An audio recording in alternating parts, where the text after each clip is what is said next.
Okay, good afternoon, EDUC 4400.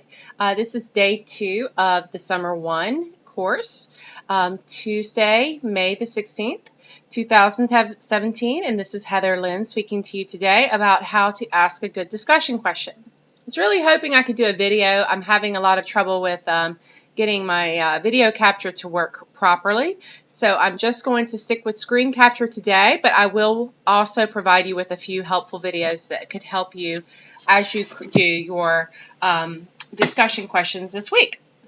So just a quick update on what we're doing right now in the course. By now, all of you guys, or most of you, have filled out the About You survey, and I used that About You survey to assign you to your groups. Let me go into the right class. I just realized I was in the wrong class, so that's not very helpful for you, is it?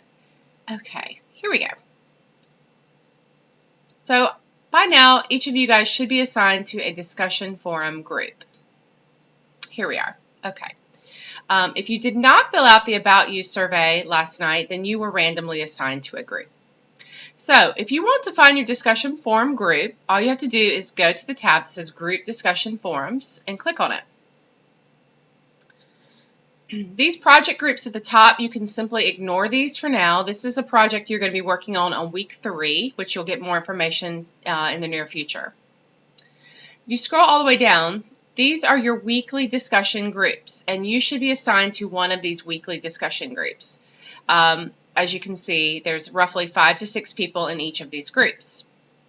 And when you click in your group, and you may only be able to access your group that you've been assigned, but when you click in your group, you'll see here the members of the group. So Pre-K, Early Elementary, Latanya, Andrea, Leah, Alondra, and Lisa are in this group. And then they can go to their group discussion board, and there you'll see the week 1 forum. And as it says here, your first thread needs to be created by Wednesday 5/17 at 11:59 p.m. Your second thread needs to be complete by Friday 5/19 at 11:59, and then all 10 posts need to be completed by Sunday night 5/21 at 11:59 p.m. And the two attachments here are related to 2 programs you can use if you would prefer to do a voice recording or a video recording instead of doing a written post. However, you are fine if you want to do a written post and do not want to do video recording. Those are just some tutorials in case you would like to do that. Okay, so your week 1 forum is posted, so you'll just go into your week 1 forum and you can go ahead and start putting in your threads. And I'm going to take these out, but there's one article in here that we've talked about, and then you can certainly put in your thread.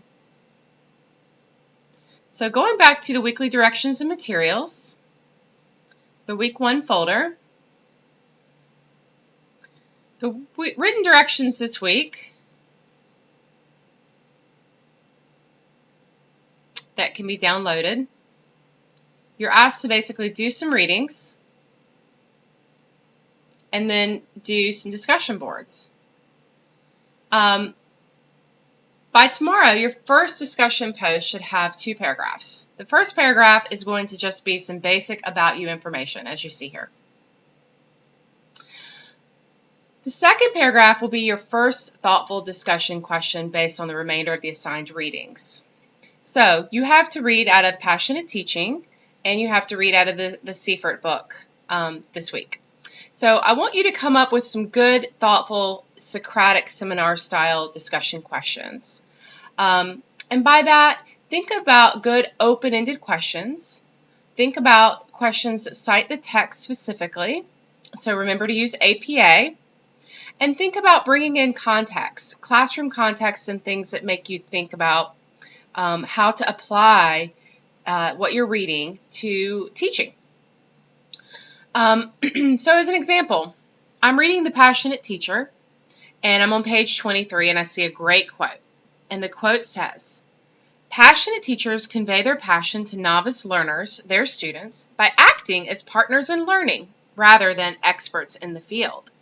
As partners, they invite less experienced learners to search for knowledge and insightful experiences, and they build confidence and competence among students who might otherwise choose to sit back and watch their teacher do and say interesting things. Okay, so that's a really interesting passage, and I think that would be a great passage to start a conversation and dialogue. So I might cite that. I might cite that using APA, and I might even quote it in my discussion post. And then I might talk about why I find it interesting to me personally. Perhaps I struggle with being a passionate teacher, or perhaps I struggle with having my students act as partners in learning. So in doing that, I might construct a good discussion question. And my discussion question could be a range of things. It could be, how can teachers stimulate students to become partners in learning and experts in the field? What are some ways they can help students be less inclined to want to sit back and watch their teacher do and say things, which is sort of a traditional view of teaching? How can I turn this quote into something that I can put into practice into my classroom? Or how have you put this into practice in your classroom? So notice that I'm asking how and why questions. I'm not asking closed-ended yes or no questions. So in other words, a bad question would be one that would be a yes or no question. So if I said, do you have students who are unmotivated? That would be a yes/no question. It would not stimulate good discussion.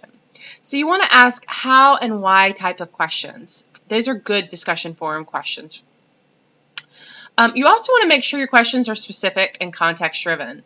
Asking a question that is too vague in general will not stimulate good discussion.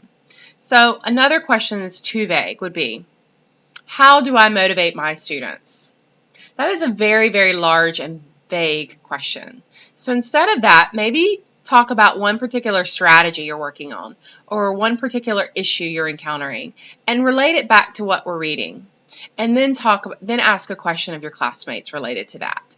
So again, make it specific enough that they can really respond to you and they can offer their advice. In your responses, I would like to see you guys also continue to cite the readings. And you have your 2 thoughtful discussion questions. One's due tomorrow, Wednesday. One is due Friday. And then by Sunday, you have to have at least 8 thoughtful and detailed responses. I would really like this to take place as a ongoing discussion. So in other words, I will notice if all of your responses occur on Sunday evening. This does not represent a thoughtful discussion. A thoughtful discussion represents an ongoing back and forth dialogue that takes place over a period of a few days. So I would love if you go ahead and post your first thoughtful question tomorrow night. You go ahead and start responding to some of the questions posed by your classmates tomorrow night and Thursday. And then continue to have that conversation through Sunday. I will, of course, try to intervene or offer advice or insight or guidance as that comes up in these discussions. But I want you guys to model this after a Socratic seminar. And in doing so, you guys guide the conversation and act as experts in this field. Much like Freud said. So to give you guys a few hints, I'm going to link up to a couple of sites. This first site is called Paideia, Active Learning, and Paideia is a form of Socratic seminar that is a way of teaching students. And there's a really nice little YouTube video that kind of shows it. There's also some wonderful lesson plans here that are available, and they're free for subject areas and grades on how to implement Paideia Socratic seminar. I'll also put a nice little TED Talk up here called How Socrates Can Stimulate Your Brain Activity. And this speaker is talking about how he sort of flipped his classroom teaching model to a more Socratic model of teaching. And then finally, there's always TeacherTube. And there's a million different examples of Socratic seminars. Very noisy, so I'll go off that. You can find that on TeacherTube.